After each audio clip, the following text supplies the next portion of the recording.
salib, lambang kutub nestapa celah. Salib itu tempat Tuhan Maha Kudus menebus umat manusia.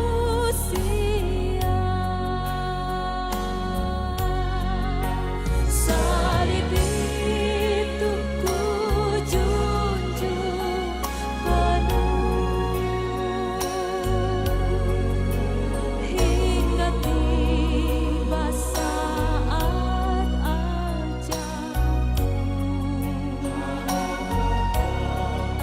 Salib itu ku rangkul teguh dan mahkota kelak milikku.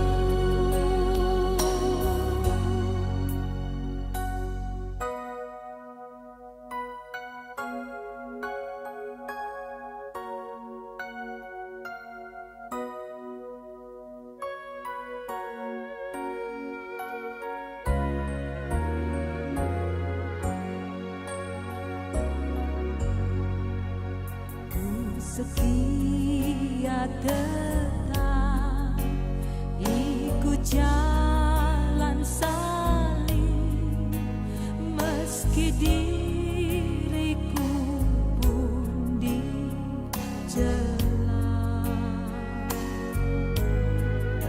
Satu saat gelap ku dibawa pergi ke tempat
dunia dan segala kemegahannya. Yesus mau ke dunia karena kita semua, biar rela disalib yang berdosa. Yesus mau kita semua percaya kepadanya, terima anugerah keselamatannya.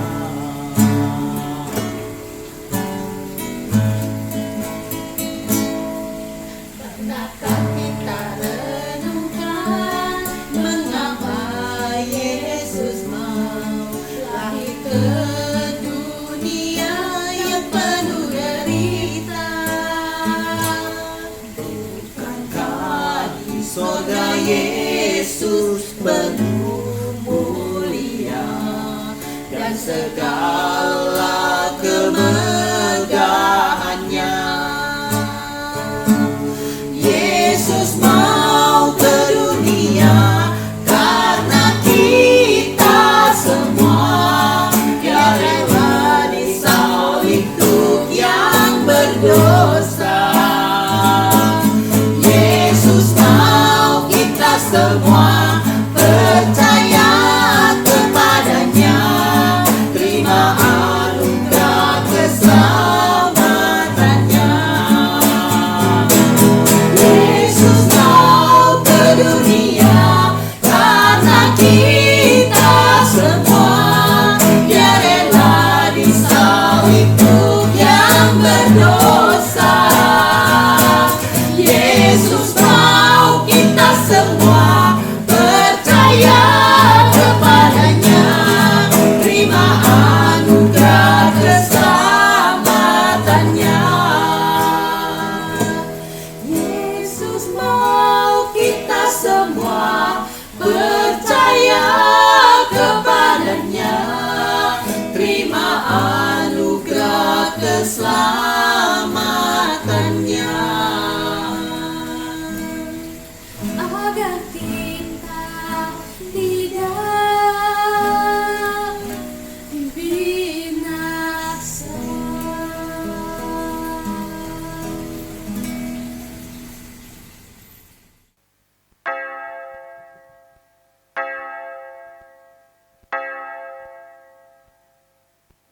Shalom saudara-saudara yang dikasihi Tuhan. Selamat hari Minggu. Tuhan Yesus menyertai dan memberkati kita di sepanjang minggu ini. Dan hari ini saatnya kita datang kepada Tuhan untuk beribadah. Kita bersyukur karena Tuhan masih memberikan kita kesempatan untuk beribadah. Mari saudara-saudara yang dikasihi Tuhan, jemaat yang dikasihi Tuhan, mari kita ambil waktu sejenak untuk memastikan supaya hati kita, diri kita sungguh-sungguh siap untuk beribadah. Mari kita mengambil saat teduh.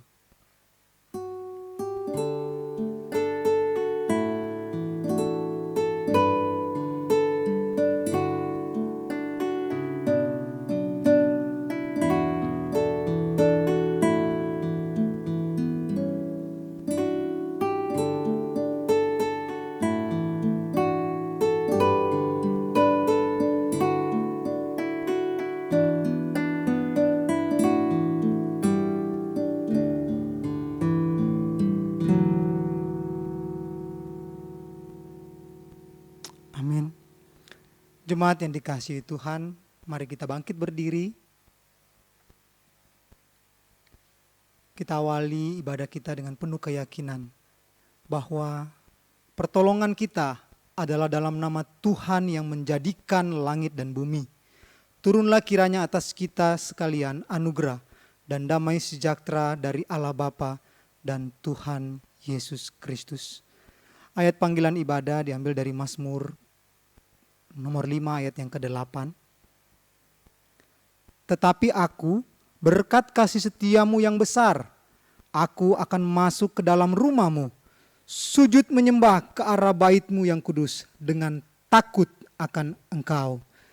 Pujilah, puji namanya yang kudus, nama yang agung, nama yang mulia, nama Yesus yang disalib di Kalvari. Mari kita nyanyikan lagu ini.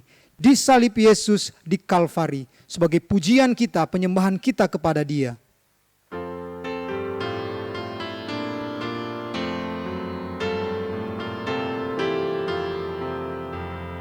Disalib Yesus di Kalvari, ku serahkan dosaku yang keji, oleh darahnya aku bersih.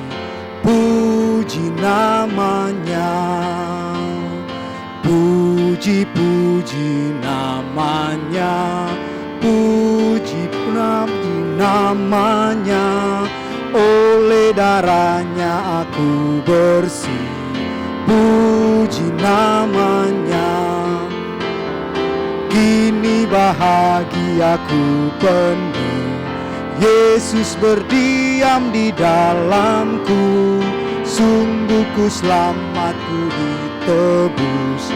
Puji namanya, puji namanya, puji namanya, puji namanya, oleh darahnya aku bersih. Puji namanya. Mari semua ke salibnya, jiwa ragamu serahkanlah untuk dibasuhi darahnya. Puji namanya, puji namanya. Mari kita nyanyikan pujian ini. Mari semua ke salibnya, jiwa ragamu serahkanlah untuk dibasuhi darahnya. Puji namanya, puji namanya, puji namanya, puji namanya, oleh darahnya aku bersih. Puji sekali lagi, puji namanya, puji namanya, puji namanya, oleh darahnya aku bersih. Puji namanya. Mari kita berdoa. Bapa kami yang di dalam sorga, Bapa yang baik dalam seluruh kehidupan kami, setiap jemaat-Mu, setiap pribadi lepas pribadi. Sungguh kami sangat bersyukur ya Tuhan, dalam kesempatan ini kami masih diberikan kesempatan untuk beribadah. Sungguh ya Tuhan, kami sangat bersyukur karena Engkau masih memberikan kami hidup ya Tuhan. Kami sangat bersyukur untuk anugerah yang besar yang Engkau berikan kepada kami melalui Yesus Kristus, anak-Mu yang tunggal, untuk menyelamatkan kami. Kami berdoa ya Tuhan hari ini ketika kami beribadah, kami berada di rumah kami masing-masing, dan kami berada di sini ya Tuhan. Biarlah kami semua dapat merasakan hadirat-Mu ketika kami memuji nama-Mu yang kudus, ketika kami memuji nama-Mu yang besar, Allah yang ditinggikan. Dan biarlah setiap bagian dalam ibadah kami hari ini, kami dapat menikmati hadirat Tuhan dari waktu ke waktu ya Tuhan. Berkati ya Tuhan sepanjang ibadah kami, sepanjang dari awal, pertengahan sampai akhir. Biarlah Tuhan turut campur tangan.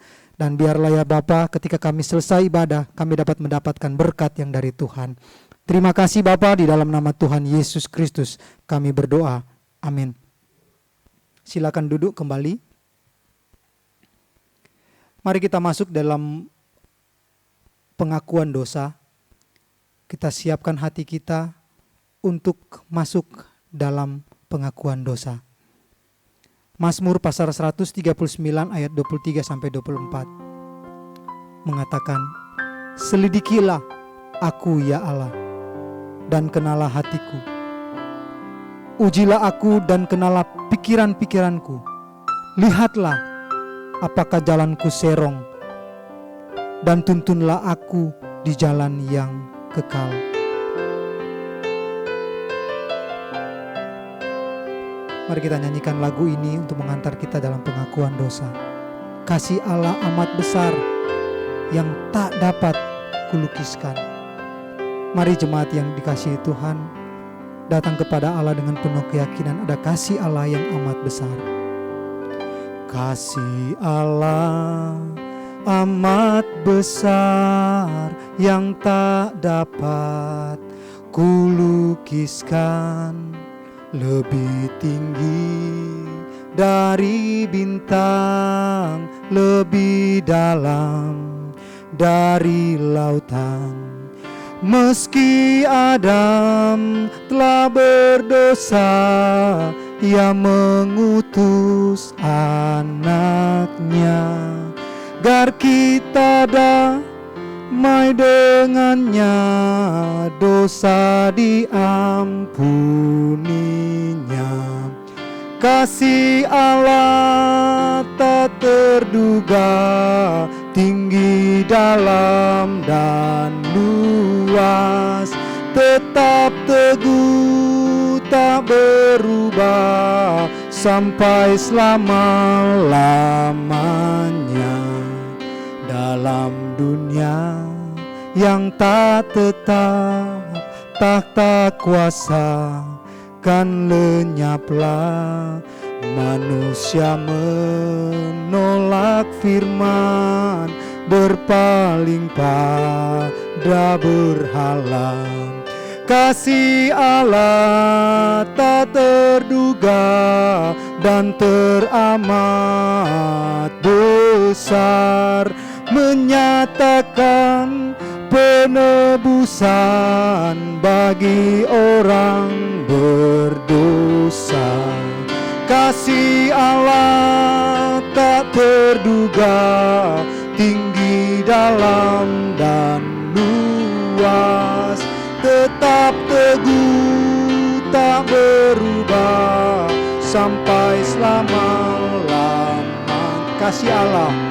Kasih Allah tak terduga, tinggi, dalam, dan luas, tetap teguh, tak berubah sampai selama-lamanya.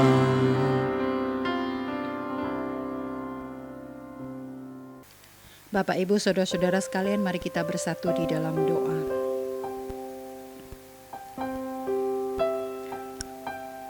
Bapa di dalam surga, saat ini sekali lagi, karena kasih dan anugerah Tuhan, kami memberanikan diri sekali lagi untuk datang kepada Tuhan. Tuhan, Engkau Allah yang Maha Tahu, yang mengetahui isi hati kami, pikiran kami, rencana-rencana kami. Kami mengakui ya Bapa,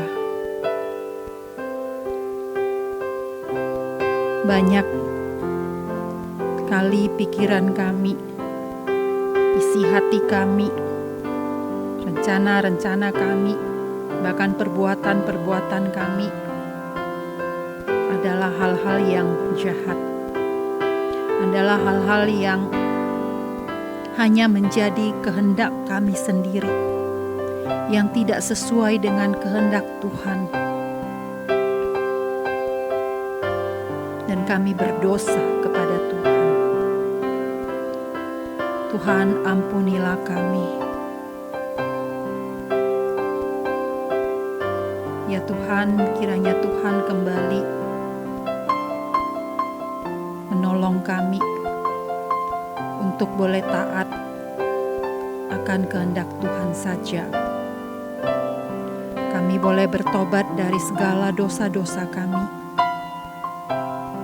dan hidup kami boleh kembali mempermuliakan nama Tuhan.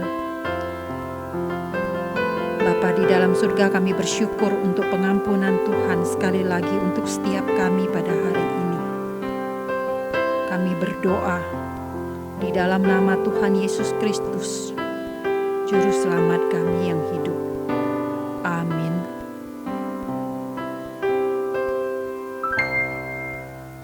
Bapak, Ibu, saudara-saudara sekalian, untuk setiap kita yang telah sungguh-sungguh mengaku dosa di hadapan Tuhan, hari ini ada janji pengampunan dosa untuk setiap kita dari Yesaya pasal 38 ayat yang ke-17. Sesungguhnya penderitaan yang pahit menjadi keselamatan bagiku.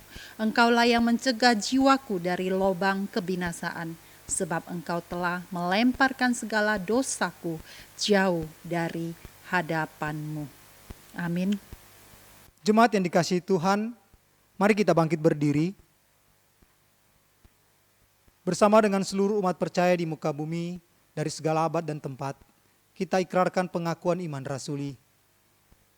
Pengakuan iman rasuli. Aku percaya kepada Allah, Bapa yang Maha Kuasa, Khalik langit dan bumi, dan kepada Yesus Kristus, anaknya yang tunggal Tuhan kita, yang dikandung daripada Roh Kudus, lahir dari anak darah Maria, yang menderita sengsara di bawah pemerintahan Pontius Pilatus, disalibkan, mati dan dikuburkan, turun ke dalam kerajaan maut. Pada hari yang ketiga, bangkit pula dari antara orang mati, naik ke sorga, duduk di sebelah kanan Allah, Bapa yang Maha Kuasa, dan dari sana ia akan datang untuk menghakimi orang yang hidup dan yang mati. Aku percaya kepada Roh Kudus, gereja yang kudus dan am, persekutuan orang kudus, pengampunan dosa, kebangkitan tubuh, dan hidup yang kekal. Amin.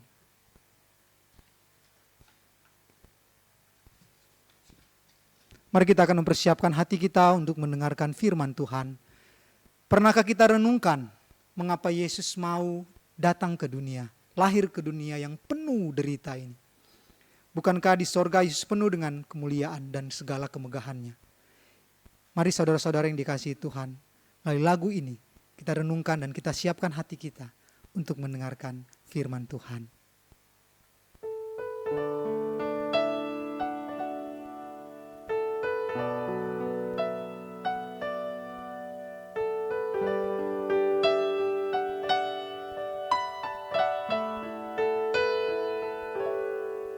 Pernahkah kita renungkan mengapa Yesus mau lahir ke dunia yang penuh derita?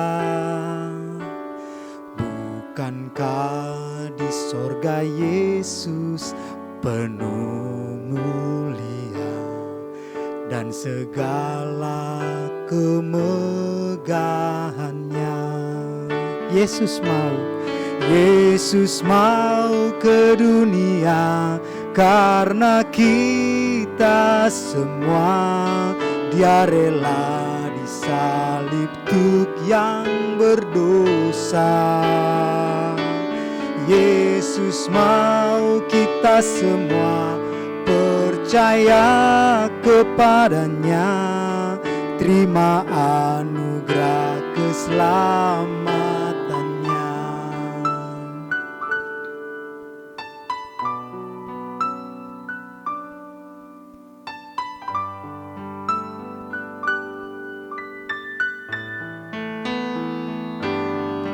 Pernahkah kita renungkan mengapa Yesus mau lahir ke dunia yang penuh derita? Bukankah di sorga Yesus penuh mulia dan segala kemegahannya? Yesus mau ke dunia karena kita semua. Dia rela disalib untuk yang berdosa.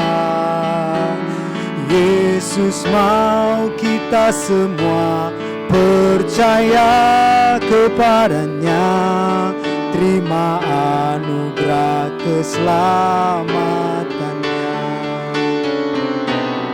Yesus mau ke dunia karena kita semua. Dia rela disalib untuk yang berdosa. Yesus mau kita semua percaya kepadanya, terima anugerah keselamatan. Sekali lagi kita nyanyikan, Yesus mau kita semua, Yesus mau kita semua percaya kepadanya, terima anugerah keselamatannya. Yesus mau kita semua, Yesus mau kita semua percaya kepadanya, agar kita tidak binasa.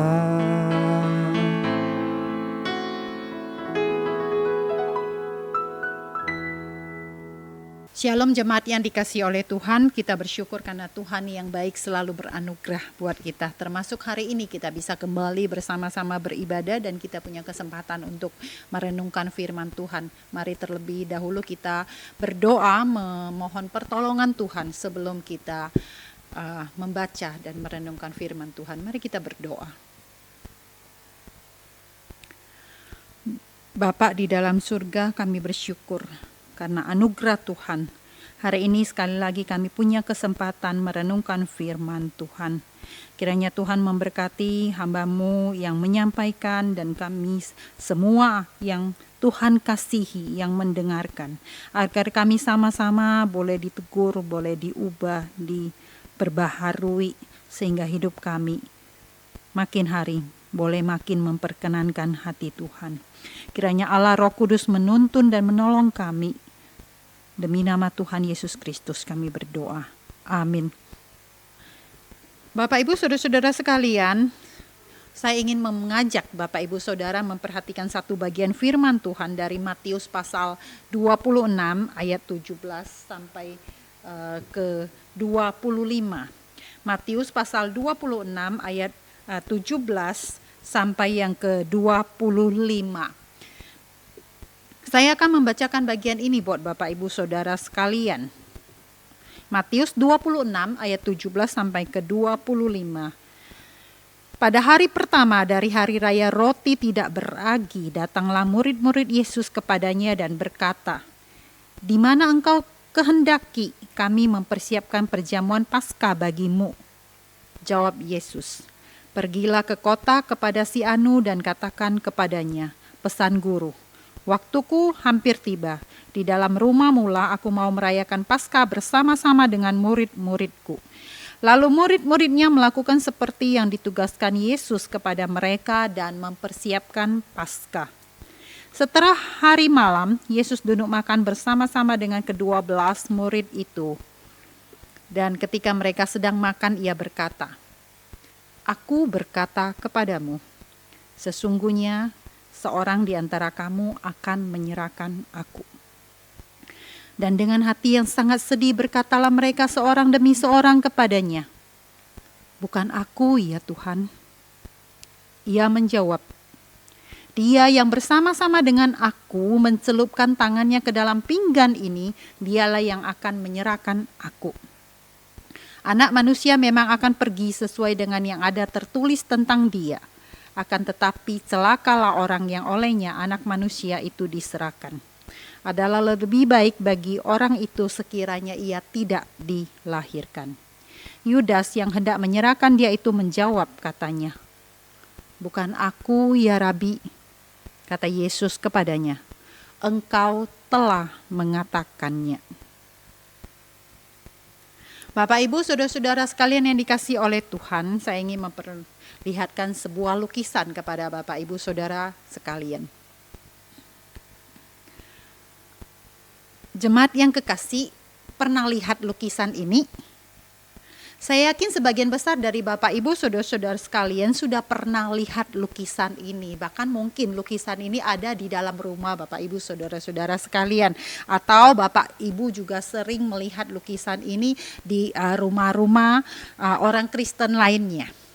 Ya, Bapak Ibu, lukisan ini adalah lukisan yang dilukis oleh Leonardo da Vinci. Ya, pada akhir abad ke-15 sekitar tahun 1495 sampai 1498. Jadi sudah sampai saat ini sudah sekitar 500 tahun saudara-saudara. Ya, lukisan ini merupakan salah satu lukisan yang paling terkenal di dunia ya, selain Mona Lisa dan lukisan-lukisan yang lainnya.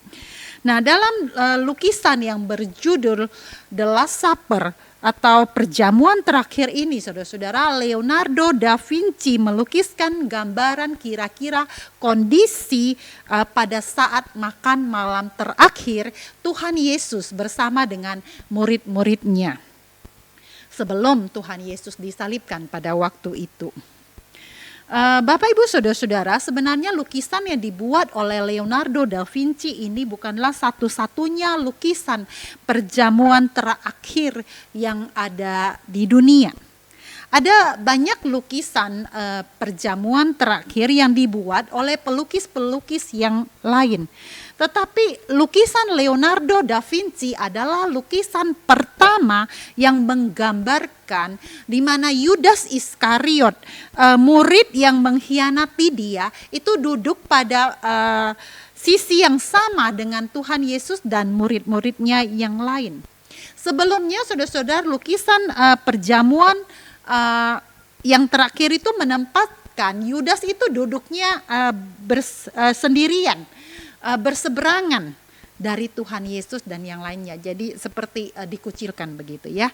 Jadi jemaat yang kekasih, saya pikir lukisan Leonardo da Vinci ini bukan saja sebuah lukisan yang indah, tetapi lukisan ini juga mengingatkan kita semua akan kasih Tuhan Yesus kepada orang yang berdosa. Tuhan Yesus bukanlah Tuhan yang pendendam, yang ketika dia mendapati umatnya melakukan kesalahan, mengkhianati dia, berdosa, dia lalu menyingkirkan orang itu, lalu membuang kita begitu saja. Saudara-saudara, Tuhan Yesus adalah Allah yang Maha Kasih. Ketika dia mendapati umatnya berdosa atau merencanakan untuk berbuat dosa, dia memberi peringatan kepada kita supaya kita bertobat dan tidak jatuh di dalam dosa. Bapak Ibu Saudara sekalian, dari firman Tuhan yang tadi sudah kita baca dari Matius pasal 26 ayat 17 sampai ke 25, saudara-saudara sekalian, kita ketahui bahwa pada malam perjamuan terakhir antara Tuhan Yesus dan murid-muridnya itu, ketika sedang asik-asik makan bersama begitu, tiba-tiba Tuhan Yesus mengatakan dalam Matius pasal 26 ayat yang ke-21, "Aku berkata kepadamu, sesungguhnya seorang di antara kamu akan menyerahkan aku." Saudara, kata seorang di antara kamu akan menyerahkan aku. Artinya apa? Artinya orang yang akan mengkhianati Tuhan Yesus adalah salah seorang dari 12 murid-murid Tuhan Yesus itu. Saudara, sontak pernyataan Tuhan Yesus ini membuat mayoritas murid itu semua yang lainnya itu terkejut luar biasa. Mungkin juga termasuk yang Yudas yang mengkhianati dia. Saudara, Leonardo da Vinci menggambarkan dalam lukisannya tentang kekhawatiran, tentang kebingungan murid-murid setelah Tuhan Yesus mengumumkan hal itu. Alkitab menunjukkan di Matius 26 ayat yang ke-22, murid-murid dengan hati yang sangat sedih berkata seorang demi seorang kepada Tuhan Yesus, ya. Mungkin waktu itu ada Petrus, Andreas, Yakobus, Yohanes dan lain-lain satu persatu bergantian berkata, "Bukan aku ya Tuhan. Bukan aku Tuhan, bukan aku ya Tuhan. Bukan aku ya Tuhan."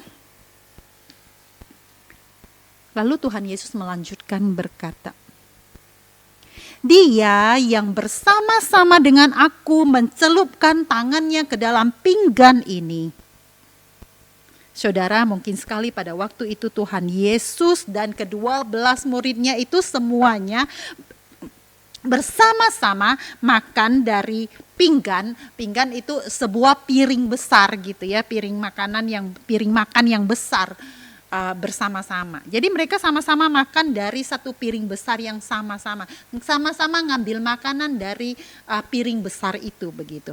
Jadi perkataan dia yang bersama-sama dengan aku mencelupkan tangannya ke dalam pinggan ini bukan untuk mengidentifikasi atau menunjukkan siapa pengkhianatnya begitu ya. Karena yang tangannya ngambil makanan di pinggan itu, saudara-saudara, itu bukan hanya satu orang selain Tuhan Yesus begitu ya. Jadi bukan hanya Yudas begitu, tetapi sama-sama yang lain-lain juga semua ngambil dari pinggan itu begitu. Tetapi jadi saudara-saudara, tetapi kalimat ini lebih menekankan kepada sedihnya Tuhan Yesus, saudara-saudara. Karena yang mengkhianati dia ternyata bukan orang lain, tetapi orang yang sangat dekat dengan dia. Orang yang makan bareng sama dia, orang yang makan sepiring kongsian sama dia, orang yang dia pilih, orang yang dia kasihi. Itulah orang yang mengkhianati dia. Saudara-saudara, apakah saudara pernah nggak merasakan sakit hatinya dikhianati, merasakan sakitnya dikhianati begitu saudara? Saudara-saudara, akhir-akhir ini banyak orang yang tertipu ketika bermaksud menolong orang lain yang sedang kesusahan. Niat baik menolong orang yang susah, ujung-ujungnya ketipu. Nomor HP-nya dihack, kemudian dipakai untuk melakukan penipuan uang kepada rekan-rekan, kepada keluarga atau kepada orang-orang yang ada di WA group orang yang menolongnya tadi. Saudara-saudara, dikhianati oleh orang yang tidak dikenal saja gitu ya, tetapi yang mau kita tolong begitu, itu sudah menyakitkan saudara-saudara ya, udah bikin sebal banget begitu ya. Apalagi yang mengkhianati ternyata adalah orang yang kita kenal, yang dekat dengan kita, yang kita sayangi, yang setiap hari bareng kita, apa-apa cerita kepada dia, ternyata dialah yang tusuk kita dari belakang. Saudara, mungkin itu kawan kita gitu ya, mungkin kita baik sama dia, kawan kuliah kita misalnya ya, kita bantuin dia tuh cari bahan buat materi makalahnya, buat penelitiannya gitu ya. Tiba-tiba dia mengkhianati kita yang dia tuduh mencuri bahan penelitian dia misalnya begitu ya. Wah, sakit hati tidak saudara? Mungkin saudara punya teman akrab di kantor yang sering Anda bantu ya ketika dia punya masalah gitu ya. Ketika lagi nggak ada duit, ya minjam duitnya atau minta duitnya ke saudara begitu. Tapi ternyata dia adalah orang yang melaporkan hal-hal yang buruk tentang saudara kepada bos begitu. Sakit hati tidak saudara? Mungkin kawan kita, saudara, kawan baik kita, kita percaya, kita pikir dia tempat curhat kita satu-satunya. Sehingga semua rahasia kita kasih taunya ke dia. Ternyata dia berkhianat. Dialah orang yang merebut suami kita, istri kita, berselingkuh di belakang kita. Waduh, sakit hati tidak saudara? Siapa yang tidak sakit hati seperti itu?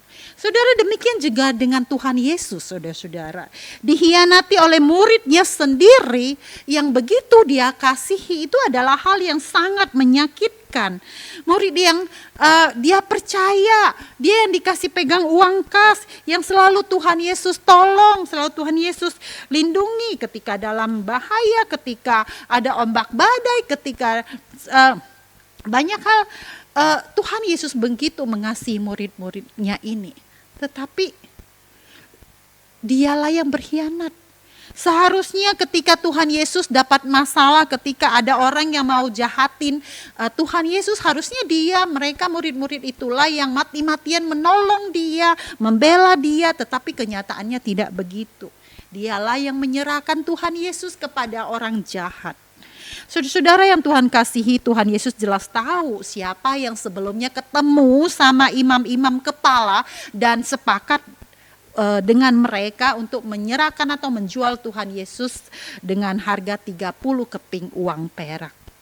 Karena itu Tuhan Yesus berkata dalam Matius 26 ayat yang ke-24, saudara perhatikan. Tuhan Yesus berkata, anak manusia memang akan pergi sesuai dengan yang ada tertulis tentang dia. Artinya apa? Artinya kematian Kristus memang akan terjadi sebagaimana yang telah dinubuatkan dalam berbagai nas firman Tuhan dalam perjanjian lama. Akan tetapi Tuhan Yesus berkata, celakalah orang yang olehnya anak manusia itu diserahkan. Adalah lebih baik bagi orang itu sekiranya ia tidak dilahirkan. Artinya adalah saudara-saudara, kedaulatan Allah akan segala peristiwa termasuk dalam kematian Kristus tidak membebaskan manusia dari tanggung jawabnya atas kesalahannya.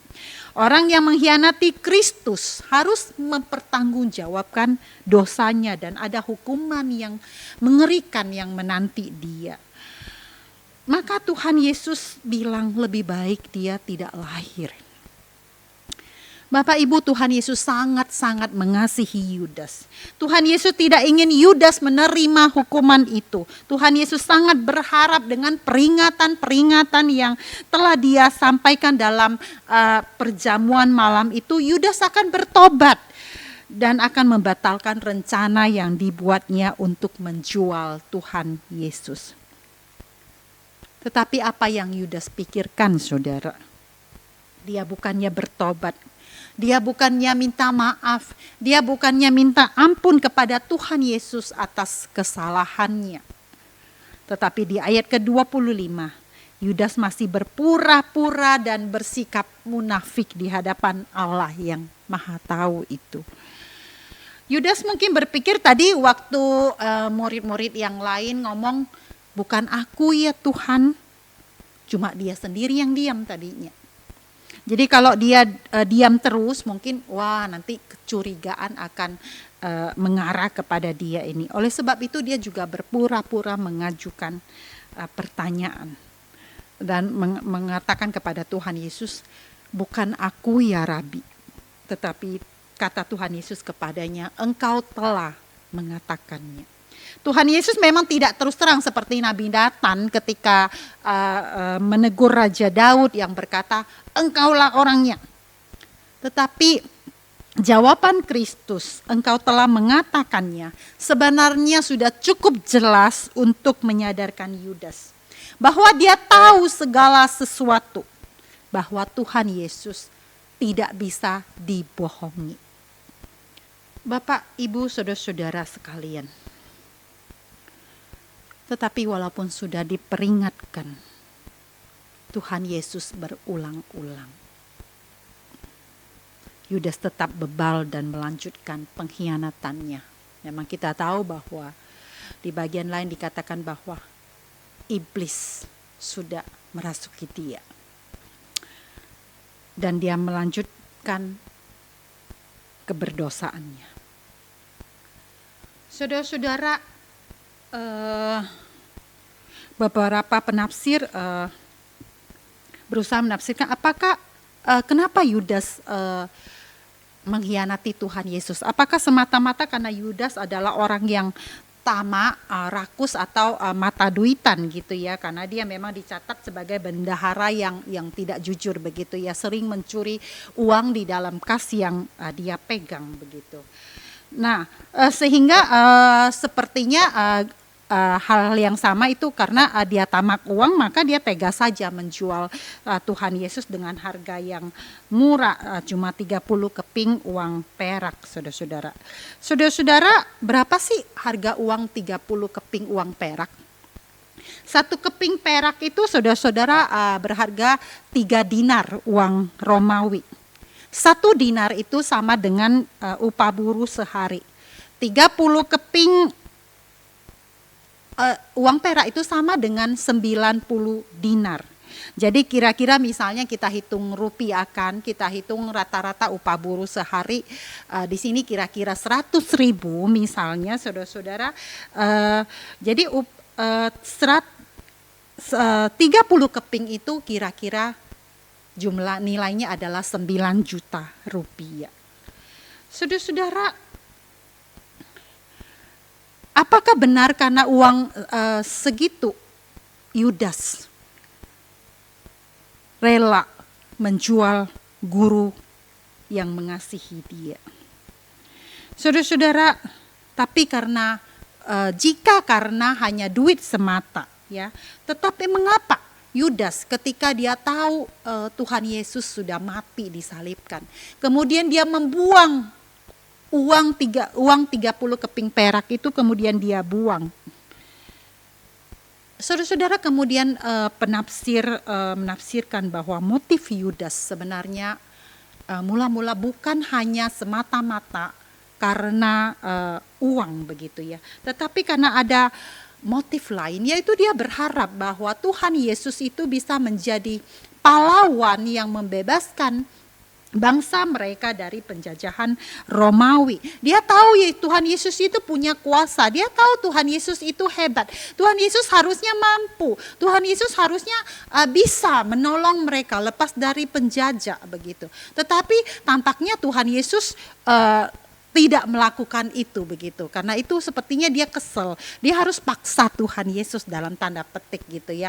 Dia harus paksa Tuhan Yesus supaya Tuhan Yesus bikin Tuhan Yesus, mungkin dengan cara itu dia menjual Tuhan Yesus, kemudian bikin Tuhan Yesus ngamuk, dan ketika Tuhan Yesus ngamuk baru Tuhan Yesus menunjukkan kekuatannya dan dia menyerang melawan penjajah gitu ya, melawan pemerintahan Romawi. Tetapi ternyata apa yang diperkirakan oleh Yudas itu salah. Ternyata Tuhan Yesus tidak melakukan apa yang dikehendaki oleh dia.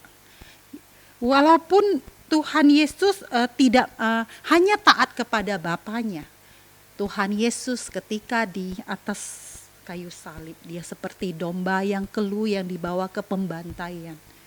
Tuhan Yesus mati di kayu salib. Tetapi bukan karena dia tidak mampu melawan. Ada satu pernyataan, Tuhan Yesus bukan tidak bisa turun dari salib karena paku yang besar, tetapi karena kasih-Nya yang besar kepada umat manusia, engkau dan saya. Tuhan Yesus tidak turun dari salib supaya engkau dan saya bisa diselamatkan. Saudara, Tuhan Yesus tidak melakukan apa yang Yudas mau. Akhirnya Yudas bunuh diri. Dosa Petrus yang menyangkal Tuhan Yesus tidak lebih ringan daripada pengkhianatan Yudas. Tetapi bedanya adalah ketika Petrus menyadari kesalahannya, dia bertobat dan dia mendapat pengampunan dan pemulihan dari Tuhan. Yudas sempat menyesali perbuatan Yudas, ya dia buang itu uang, tetapi ketika Tuhan Yesus mati disalibkan, tetapi dia tidak bertobat, dia tidak minta ampun kepada Tuhan, dia malah pergi bunuh diri. Hidupnya berakhir tragis dan menyedihkan. Bapak Ibu Saudara-saudara, apakah kita seringkali juga memaksakan kehendak kita kepada Tuhan? Kita ingin Tuhan yang ikut kehendak kita. Dan ketika Tuhan seolah-olah tidak mengikuti apa yang kita mau, apa yang kita doakan, kita pun mengkhianati Dia dengan cara kita melakukan apa yang menjadi kehendak kita sendiri saja. Kita melakukan dosa demi dosa. Saudara, dosa apa yang engkau dan saya sembunyikan hingga pada saat ini? Adakah hal yang saudara dan saya pikir Tuhan tidak tahu? Saudara-saudara, Tuhan ingin engkau dan aku bertobat. Mari kita saat ini introspeksi diri. Kita tanya kepada diri kita sendiri. Dosa apa yang kita sembunyikan dalam hidup kita? Adakah berkali-kali kita sudah mendapat peringatan demi peringatan dari Tuhan akan kesalahan kita? Baik itu melalui hamba Tuhan, melalui firman Tuhan yang kita baca, yang kita dengar, melalui keluarga, melalui orang-orang lain, atau melalui berbagai peristiwa. Tetapi tetap kita bebal dan tidak mau bertobat. Saudara-saudara, kita mungkin sudah mendapat peringatan dari Tuhan ketika kita mau berbuat dosa, ketika kita mau melakukan hal yang curang, ketika kita tidak jujur, ketika kita mulai berselingkuh, ketika kita mulai tidak setia pada pasangan, ketika kita mulai lari dari jalan-jalan Tuhan. Tuhan sudah mulai buat hati kita gelisah. Tuhan sudah mulai buat hati kita tidak damai sejahtera. Tuhan sudah bikin hati kita tidak sukacita karena itu. Itu seharusnya sudah menjadi peringatan, menjadi alarm buat kita supaya kita bertobat dan kembali kepada jalan Tuhan. Saudara-saudara, Tuhan memberi peringatan demi peringatan kepada engkau dan saya karena Tuhan sayang kepada engkau dan saya. Tuhan tidak ingin engkau dan saya jatuh di dalam dosa. Jangan seperti Yudas yang mengabaikan peringatan dari Tuhan. Yang sudah diperingatkan dosanya tetapi masih berpura-pura, masih sok suci dan masih munafik di hadapan Tuhan. Jangan lupa saudara, Dia Allah yang Maha Tahu. Mari saat ini saudara-saudara, kita rendahkan diri di hadapan Allah yang Maha Tahu ini. Mari kita sesali dosa-dosa kita dan kita bertobat, dapatkan kembali kasih dan pengampunannya. Tuhan Yesus datang memang bukan untuk orang yang benar, tapi untuk orang berdosa. Untuk kita yang berdosa lah dia datang ke dunia menjadi manusia. Dan bahkan mati di kayu salib untuk membayar hutang dosaku dan dosamu. Tetapi hanya dengan bertobat dan percaya kepada Tuhan Yesus Kristus, maka kita akan boleh mendapatkan pengampunan Tuhan, mendapatkan keselamatan dan hidup yang kekal. Saudara-saudara, Tuhan Yesus mengasihi engkau dan saya. Dia tidak mau engkau dan saya binasa. Dia mau kita selamat dan mendapat hidup yang kekal. Dia mau kita bertobat. Kita percaya kepadanya dan kita taat kepada Dia. Mari kita berdoa. Bapa di dalam surga, kami bersyukur atas firman Tuhan kepada kami hari ini. Kami bersyukur atas peringatan demi peringatan yang Tuhan berikan kepada kami ketika kami sudah jatuh di dalam dosa atau kami hampir jatuh dalam dosa. Tolong kami untuk selalu peka akan peringatan Tuhan, bukan mengabaikannya. Tolong kami untuk segera bertobat ketika kami diingatkan. Terima kasih ya Bapa.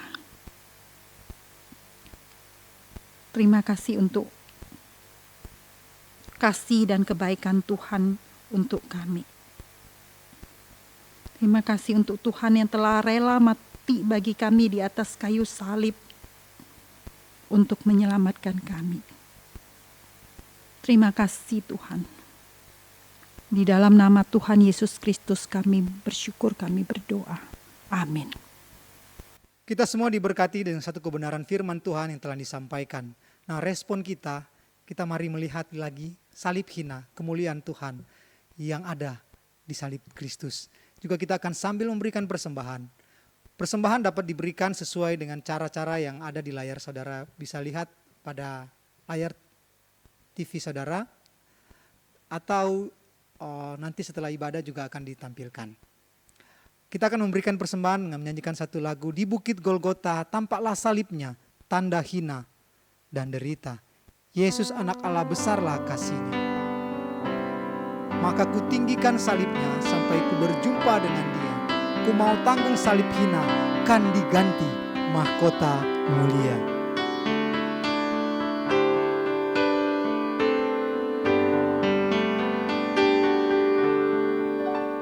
Di bukit Golgota tampaklah salibnya, tanda hina dan derita. Yesus anak Allah, besarlah kasih-Nya, rela mati bagi manusia. Maka ku tinggikan salibnya sampai ku berjumpa dengan Dia. Ku mau tanggung salib yang hina, kan diganti mahkota mulia. Ayat yang ketiga, pada salib itu, pada salib itu, ku kan setia selalu, amin, menanggungnya sepanjang hidup.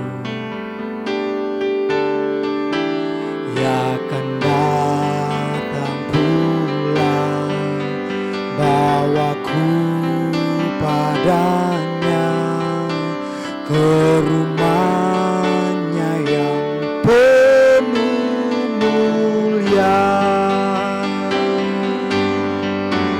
Maka ku tinggikan salibnya sampai ku berjumpa dengan Dia. Ku mau tanggung salib yang hina, kan diganti mahkota mulia.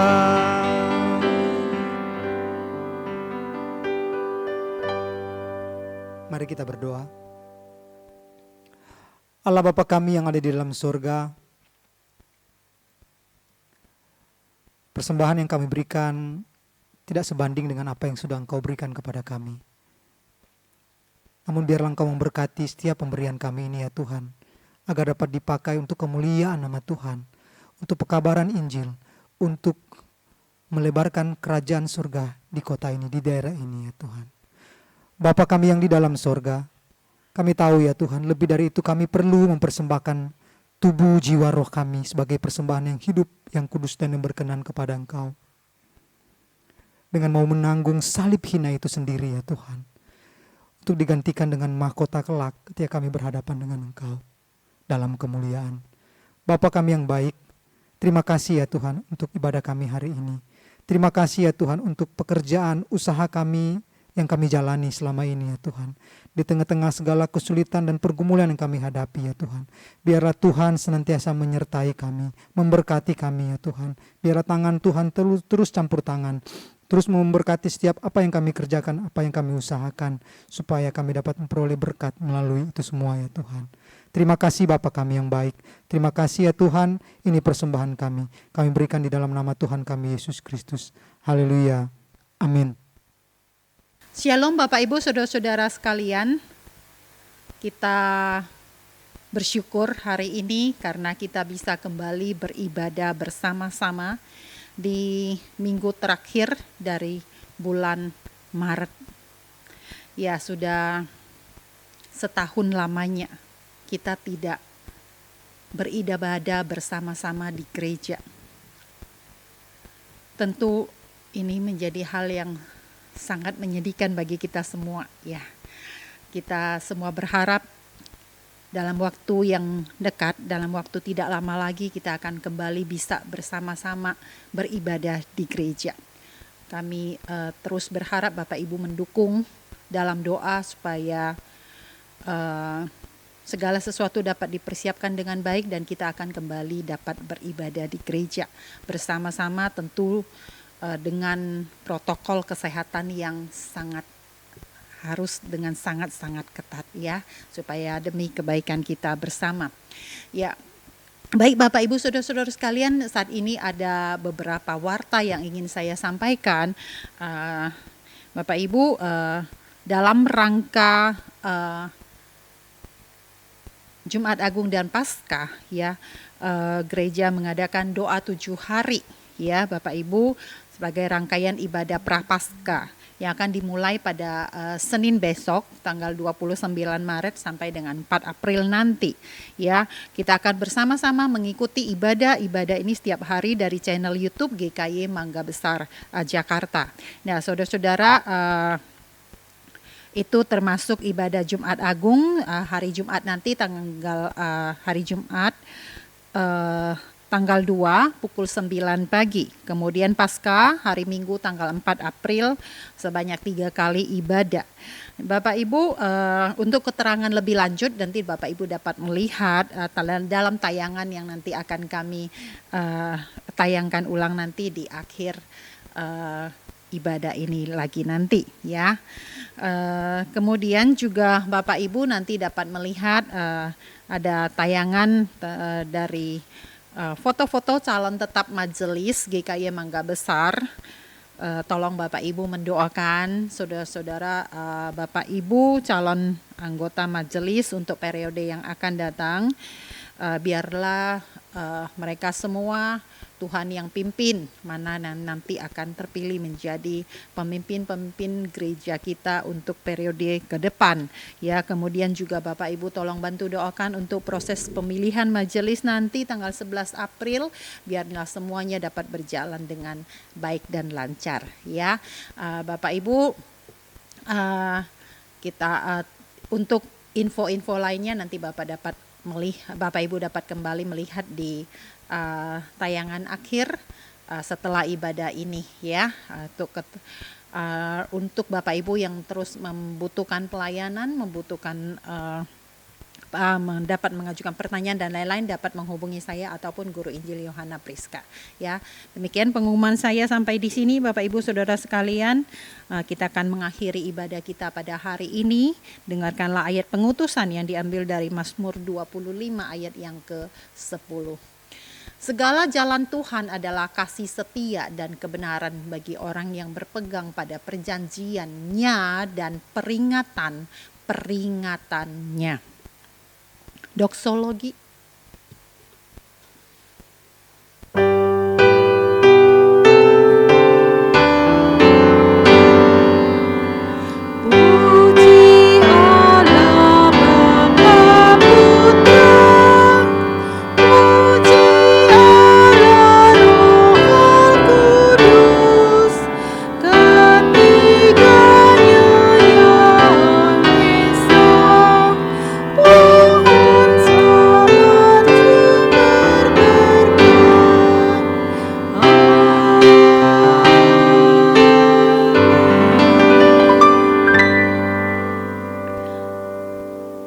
Bapa di dalam surga, kami mengucap syukur karena Tuhan yang sudah pimpin kami dalam ibadah kami pada hari ini.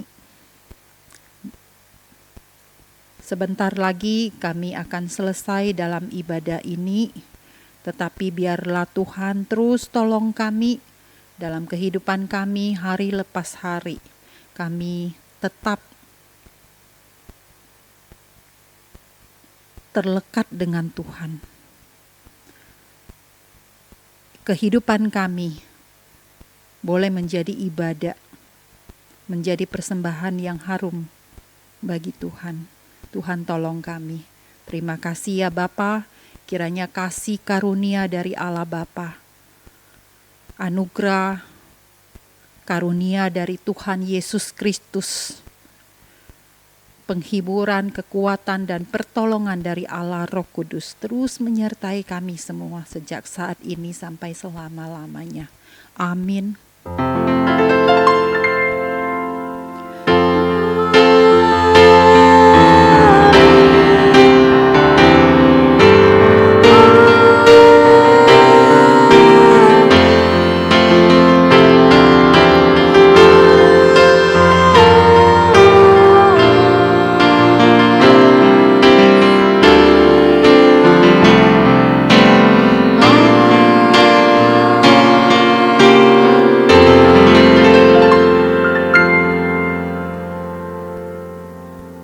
Ibadah kita selesai, silakan Bapak Ibu ambil waktu teduh di hadapan Tuhan. Tuhan memberkati Bapak Ibu Saudara sekalian.